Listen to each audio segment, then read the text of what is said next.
now, hey now, baby. Is this good? Hello, how are you? How was your Thanksgiving? Allie here from bakingamoment.com with my best friend Bert, as always. She's my best friend and my best helper. Not really, kind of the opposite, but she's a lot of fun. Alexa, pause. So Thanksgiving is over. I hope it was fabulous. Ours was very relaxing and low-key. We only had the three of us plus my mom, and all the traditional turkey and trimmings and pies that we've all come to love, all made, of course, from recipes on bakingamoment.com. Now that Thanksgiving is over, it's officially Christmas season. What do you say?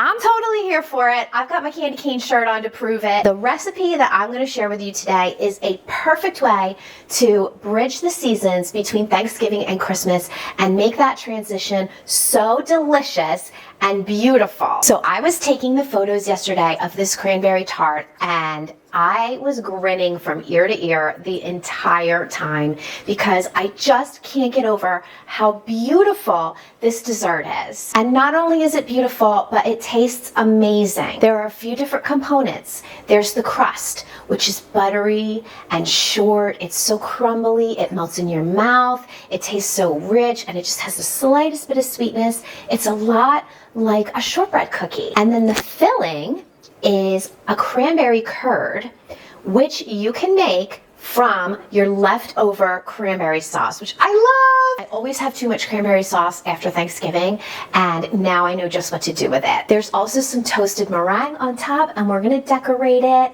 We're gonna get all into it. We're gonna nerd out on how much fun it is to make art with our food. It's hashtag Tart art, people. Get excited. So we're gonna use fresh cranberries, fresh rosemary, and star anise.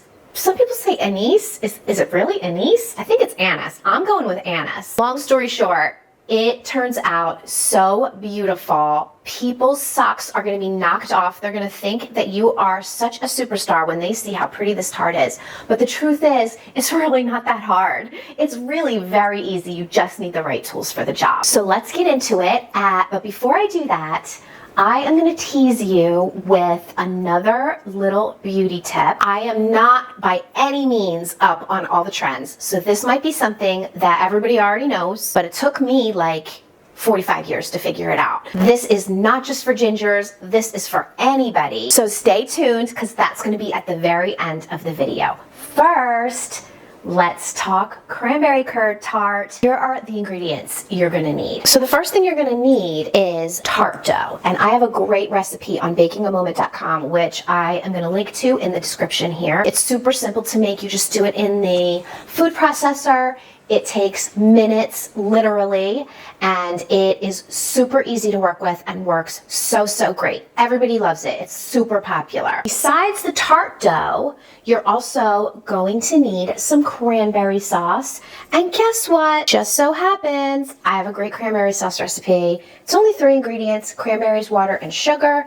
But if you don't have leftover, then you can use the canned stuff. It works just as well. The only thing I would caution you about is the color is not quite as vibrant as if you use freshly made homemade cranberry sauce, but that's easy enough to fix just by throwing in a few drops of food coloring. And I really do think that that is one of the best things about this tart, is just how gorgeous the color is. It's so saturated. It's like a garnet red, and it contrasts so beautifully with the garnishes that we're going to add. We're also going to need some eggs and some butter and a dash of salt. And then for the garnishes, we're going to use some meringue. So you'll need egg whites, sugar, a little bit of cream of tartar just to stabilize the egg whites as they whip. If you don't keep cream of tartar on hand, you can use a few drops of lemon juice or white vinegar in its place. All 3 of these things are just, you know, really acidic, and I guess that's what egg whites need to stay fluffy. Don't ask me why. I'm not a food scientist. And I think that's everything.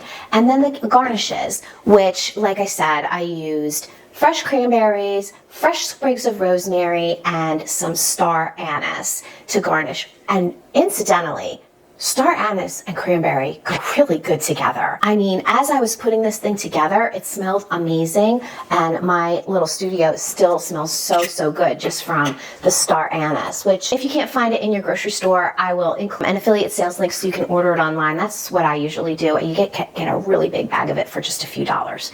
Now, what is Bert doing up here? Feels like my hair is getting really messy. Bert, you want to come down? Ooh. It's Bart's world. We're all just living in it. Once your tart dough is made, you're going to allow it to chill a little bit. It's much easier to work with if you give it about an hour in the fridge. Then you're going to roll it out just maybe 2 to 3 inches larger than the diameter of your tart pan. As far as the tart pan size, you can, within reason, use any size tart pan that you like. I think mine is 9 inches in diameter. It's got a removable bottom, which is really nice, and it's round. But you can also use a square tart pan or a rectangular tart pan.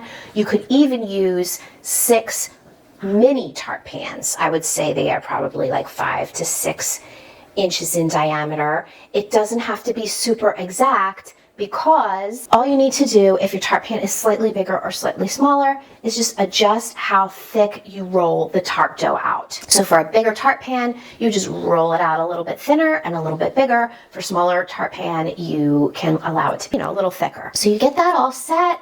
You nestle the dough down into the tart pan, being really careful not to stretch the dough as you're working it in. Just be like super gentle. Just ease it down the sides. Allow it to overhang the top edge of the tart pan. And then I usually just take my rolling pin and go right over the surface, and that cuts off any of the excess. Line it with parchment. Throw some dry beans in there, or if you have ceramic pie weights, those will work really well too. And partially bake the crust just to give it a little bit of a head start. And while that's going, you can get going on your cranberry curd filling, which again is just leftover cranberry sauce, eggs, butter, and a dash of salt. You're gonna put that in a big bowl and set it over a pot of simmering water. Then you're just gonna whisk it as it cooks. It's gonna be a very gentle, even cooking. And to make sure that you don't end up with any lumps, you're going to want to whisk it pretty frequently during that process. Once it hits a certain temperature, you're going to notice it's going to thicken up. And that's exactly what you want. Once it can coat the back of a spoon, you can pour it into your partially baked tart crust. And it's fine if the tart crust isn't completely cooled. It's not going to matter. So pour that filling in. If it's super thick, like mine got really thick, you can use an offset spatula to smooth the top of it out.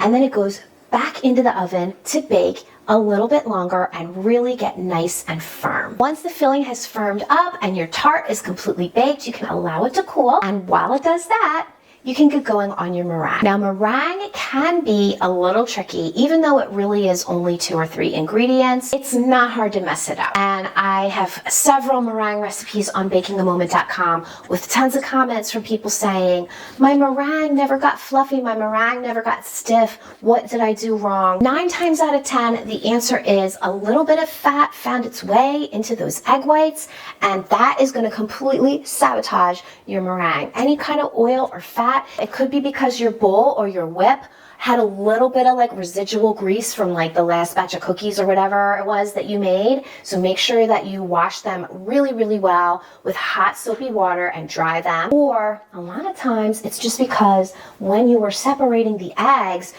the yolk accidentally got pierced. And I am telling you, just 1 molecule of egg yolk in your egg whites will totally sabotage your meringue, and it will not whip up properly. So be really careful when you're separating your eggs not to let any fat make its way in there. And as you're whipping your meringue, you're going to start by putting the egg whites in the bowl, right? And then you're going to add your little dash of cream of tartar or whatever acid it is that you're choosing to use, and you're going to start that mixer going. I usually start it on like medium, low, medium.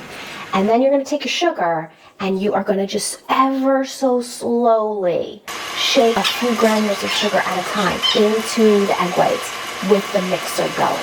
You want to go super slow here because you want to allow that sugar plenty of time to dissolve into the liquid. And another reason why we go slow is because if you were to just dump all that sugar in all at once, it could deflate the air out of the egg whites. So go super, super slow as you possibly can. And once it's all incorporated, then you can turn the mixer up to high speed and really get it nice and stiff. We're looking for stiff peaks here. Once the tart filling is completely cool, you get to dive into the decorating, which to me is like the most fun part. I'm an art nerd. I get into this stuff.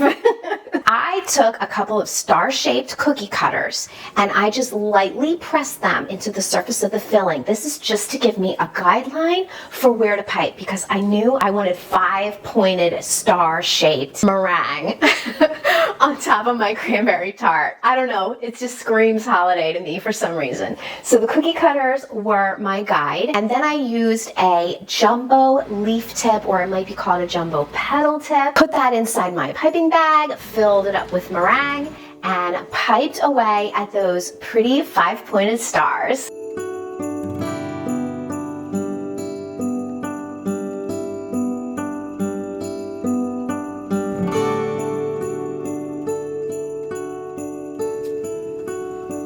Then I switched over to a French star tip and I just made kisses. I just kind of fill in some of the blanks with meringue kisses and make sure you get that pretty point, because when we torch it, it's going to catch. It's not only going to add flavor, but it's really going to bring out the detail of that beautiful piping. Once all the meringue is piped on, there's still quite a lot of empty spaces to fill. So that's where the fresh cranberries and the rosemary sprigs and the star anise come in. Just go ahead and get lost in it. It's fun. Just have fun with it. There's really no wrong way to do this. Just get into that creative zone, let it flow, and when you're done, it's going to be so, so pretty. Now, you don't have to torch the meringue, but I highly recommend you do. It really adds like a smoky kind of caramelized flavor to it. It smells so good too, and it really brings out the beautiful detail of the piping. So I use a little brulee torch to do this. It's lots of fun to use. Just be careful not to get it too close or it'll catch on fire and burn. So just really, really gentle and from a distance, just let that heat hit the meringue and get it nice and caramelized. And that's it. That's your beautiful cranberry curd tart. How fun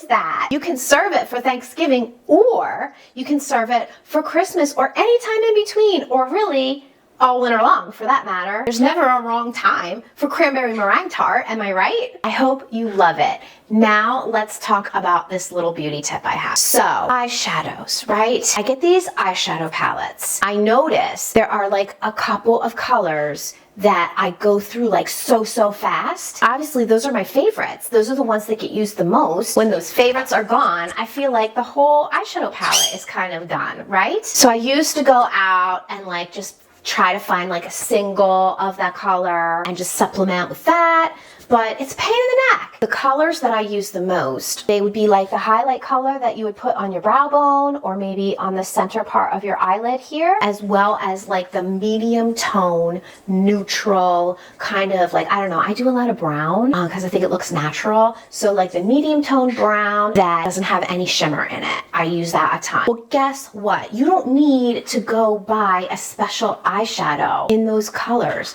You probably already have stuff in your makeup bag that will work just great. And what I'm thinking of is for that highlight color, just a pressed powder compact, especially if it's like maybe a shade lighter than your skin tone. It's gonna work amazing. Just dip your eyeshadow brush into that and use that like eyeshadow. That's your highlight color. That medium toned brown that doesn't have any shimmer in it, that I love to use in the outer corner, maybe a little bit in the crease or even under my lower lash line. Guess what? Bronzer, hello, same thing, it works great. So I hope this really streamlines your beauty routine a little bit, maybe saves you some pennies, and I really hope that you love this cranberry curd tart recipe. Again, I'm gonna put as many links as I can into the description to help you out. If you have any questions, please click on over to bakingamoment.com. They're probably already answered in that blog post, but if not, drop me a comment. I love hearing from you. Thanks for watching and enjoy!